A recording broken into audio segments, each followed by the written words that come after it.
Okay, hi. You'll have to excuse me. I'm in the Betty Bye zone, in the bed, and I got allergies, so I'm gonna be sounding like this. I'm gonna be sounding like Pruentu forever, if you know who that is.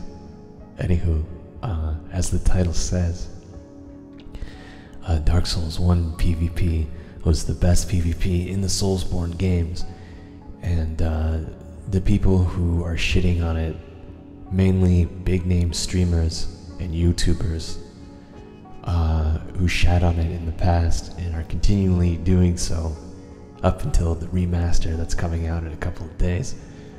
Most of them have no fucking idea what they're talking about because they speak like an authority on PvP when in reality they've sunk it into maybe like 20 hours, and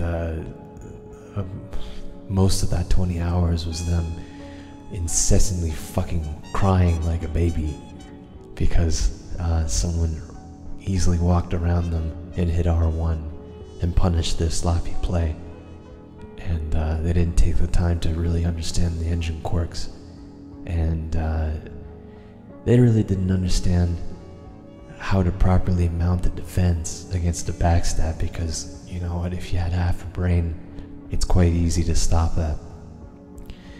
People will complain about chain backstabs and how it fucking it ruined the game, but if you've got an IQ above 50, you can stop a chain backstab.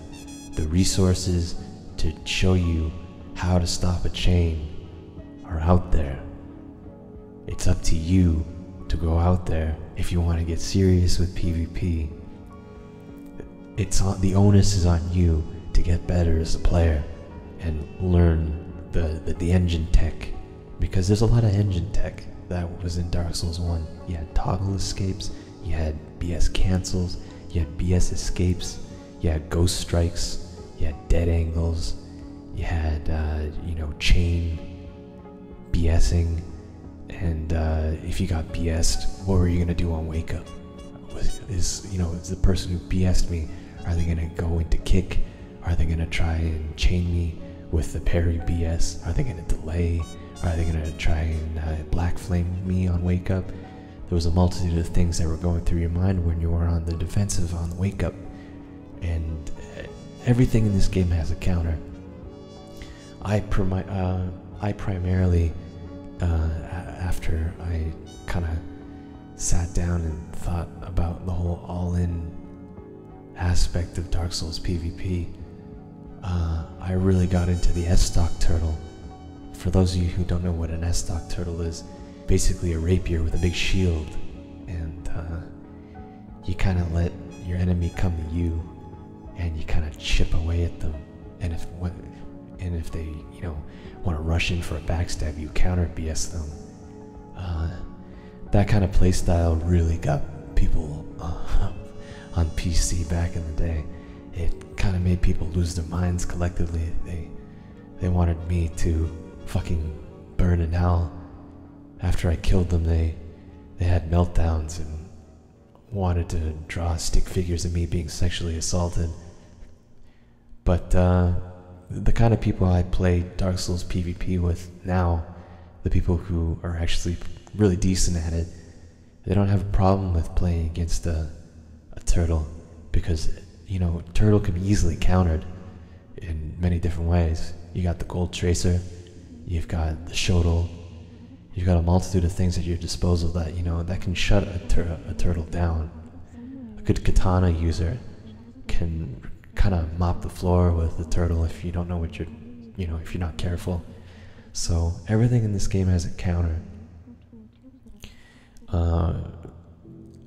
The one thing I can probably tell people who are coming back to Dark Souls 1 PvP in the remaster and are on the fence thinking that, oh, it's just going to be another backstab fest, leave that at the door.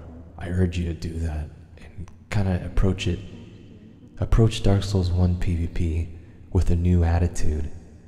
Apply some InfoWars brain force to your thinking and try to open your mind to this all-in mentality of Dark Souls. Brings me to my next point, which is the all-in mentality. You can use a haunted ring, crystal weapons, you name it. The kitchen fucking sink, my guy.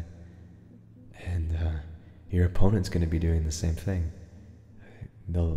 You might come across flippy katana users.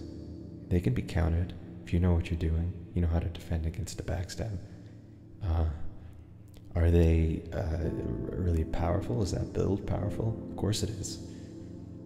But it's not the end of the world if there's a flippy katana user coming at you. If you're confident in your abilities, and if you're competent in how the engine quirks work in your favor, and you're confident in your ability as a player to engage in PvP, there's no situation where you'll find yourself in and say, I'm at a loss here. I can't defend against this. I'm gonna lose, because everything has a counter, and sometimes it just comes up to outplaying somebody, which can happen.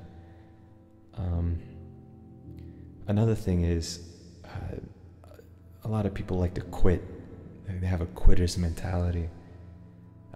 The game's got a lot of depth, and that means that once you start out and start playing against intermediate to really good players, they're gonna mop the floor with you. And that's normal. That's how you get better. You get better by people kind of kicking your head in for a bit. And with each loss, you're gonna take a little bit away each time if you're really committed to improving yourself. And after a while, you'll begin to get decent at the game, and you'll get a fundamental understanding on how the tech works, which is a good thing. It'll teach you with each loss. It'll teach you how to get better, and that's a really shitty mentality that's going around, is that instead of viewing the loss as something to learn from, it's better to put the blinkers on and plug your ears and scream and say, fuck him, he backstabbed me, it was a cheap tactic, fuck him. I'm scream. Don't do that, don't scream. Learn from it. There's a lot to be learned from it. I'm gonna wrap this up. Dark Souls 1 Remastered is just around the corner, and I really urge people to kind of approach it with a different kind of attitude. I've been playing this game for so long, and the reason why I've been playing it for so long is because I subscribe to that all-in mentality. And when two people are really competent at the game are going at it, and you're using the tech and all your abilities to your advantage, and your opponent's doing the same thing, it creates a really dynamic, fun experience. And that climb, it almost feels like when you start your journey and getting better, and you find out that after a couple of weeks you look back and you notice that you've actually improved. It's really a rewarding experience, and I wish more people would see that and subscribe to that kind of play. So with the remaster right around the corner, I really urge people to give it a shot if they're going to be buying the game. So that's about it. I'll see you later.